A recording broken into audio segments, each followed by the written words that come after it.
भगवान यहाँ है, इसी समय है, मेरे हैं, वो मेरे हृदय में है, वो मेरे भजन को देख रहे हैं। मन लगे न लगे ये आप जानो, आपके भजन के लिए हम बैठे हैं। अब कोई भी देश, काल, वस्तु, व्यक्ति, परिस्थिति, घटना, क्रिया उसके चिंतन में स्फुरित हो, इसमें भी भगवान है, इसमें भी भगवान है। क्योंकि भगवान से रहित कोई घटना, कोई परिस्थिति, कोई वस्तु, कोई क्रिया, कोई स्थान हो ही नहीं सकता, क्योंकि भगवान सब में है, सब समय में है, सर्वत्र है।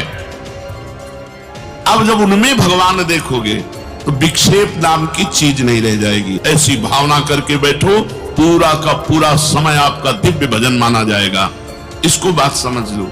जब प्रभु में आसक्त मन हो जाता है तो कृपा की धारा खुल जाती है, वो ऐसे प्रवाहित करके प्रभु के समीप पहुंचा देती, उठते बैठते चलते फिरते खाते पीते हर समय केवल प्रभु। इसलिए निराश मत होइए, उदास मत होइए।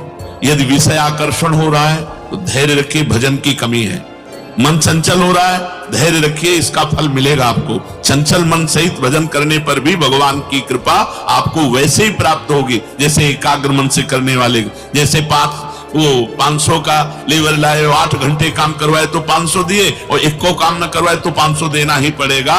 ऐसे ही हम भजन के लिए भगवान को अर्पित है, तो हमारा जो भी टूटा फूटा भजन बन रहा है उसका भजनानंदी महात्माओं का जैसा फल मिलेगा, हमको भी भगवान की कृपा, भगवान का प्रेम, भगवान के दर्शन, भगवान का सानिध्य मिलेगा। इसलिए हमको निराश नहीं होना। तो पहला, यदि हम भजन में बैठे हैं, हमारा मन भजन में नहीं लग रहा है, तो हमें परेशान नहीं होना। हमारे भजन की बाद में जो पेमेंट है वो मिलेगी। मालिक ईमानदार है और सर्वज्ञ है, वो जान रहा है कि ये मेरे भजन के लिए बैठा है। भरोसा दृढ़ रखो, भगवान की कृपा तुम्हारे ऊपर है। अगर कृपा ना होती तो तुम राधा नहीं बोल सकते, तुम कृष्ण नहीं बोल सकते, तुम हरि नहीं बोल सकते। अगर कृपा है तो आप भजन के मार्ग में आए हो, भजन मार्ग में चल रहे हो। खूब हर समय अनुभव करो हम पर कृपा है। ये जितना अनुभव करोगे हम पर कृपा है, उतना ही आपका मन प्रभु में लगने लगे। हम पर प्रभु की बहुत कृपा है, बहुत कृपा है। धाम वास हो रहा है, भगवत चिंतन हो रहा है, भगवान। अब दूसरी बात बता रहे हैं मैयासक्त मना के लिए। जब हम भगवान के लिए भजन करने के लिए बैठे तो विचार करें कि भगवान सब जगह हैं, तो यहां भी है। जहां मैं भजन कर रहा हूं यहां भगवान है, सब जगह हैं तो यहां भी है। क्योंकि अगर यहां नहीं है तो यह शास्त्र सिद्धांत गलत हो जाता है कि हरि सर्वत्र है, कण कण में है। वासुदेवा सर्वमिति, सब जगह भगवान वासुदेव है। सर्वम खलविदम ब्रह्म, सब जगह ब्रह्म है।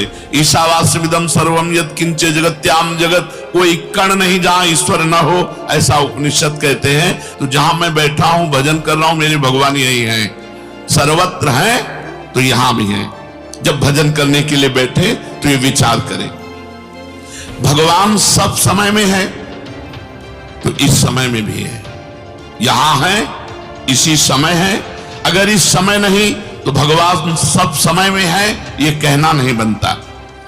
भगवान सब में है तो मेरे अंदर भी बैठे, सब जगह है, सब समय है और सब में है तो भगवान मेरे हृदय में भी बैठे हैं। भगवान सब में है, अगर मेरे हृदय में नहीं है तो ये बात सिद्ध नहीं होगी। सिद्ध तभी होगी जब सब में है तो मेरे हृदय में भी है। भगवान सबके हैं ये कहना तभी सिद्ध होता है जब भगवान मेरे भी हैं। उपासक इस बात को ध्यान दे, जब भजन में बैठे तो भगवान यहां है, इसी समय है, मेरे हैं, वो मेरे हृदय में है, वो मेरे भजन को देख रहे हैं। मन लगे न लगे ये आप जानो, आपके भजन के लिए हम बैठे हैं। अब कोई भी देश, काल, वस्तु, व्यक्ति, परिस्थिति, घटना, क्रिया उसके चिंतन में स्फुरित हो, इसमें भी भगवान है, इसमें भी भगवान है। क्योंकि भगवान से रहित कोई घटना, कोई परिस्थिति, कोई वस्तु, कोई क्रिया, कोई स्थान हो ही नहीं सकता, क्योंकि भगवान सब में है, सब समय में है, सर्वत्र है। अब जब उनमें भगवान देखोगे तो विक्षेप नाम की चीज नहीं रह जाएगी। इसलिए भगवान नाम जप करते हुए प्राण में, मन में, बुद्धि में, शरीर में, शरीर के रोम रोम में, जगत के कण कण में मेरा इष्ट विराजमान है, ऐसी भावना करके बैठो। पूरा का पूरा समय आपका दिव्य भजन माना जाए।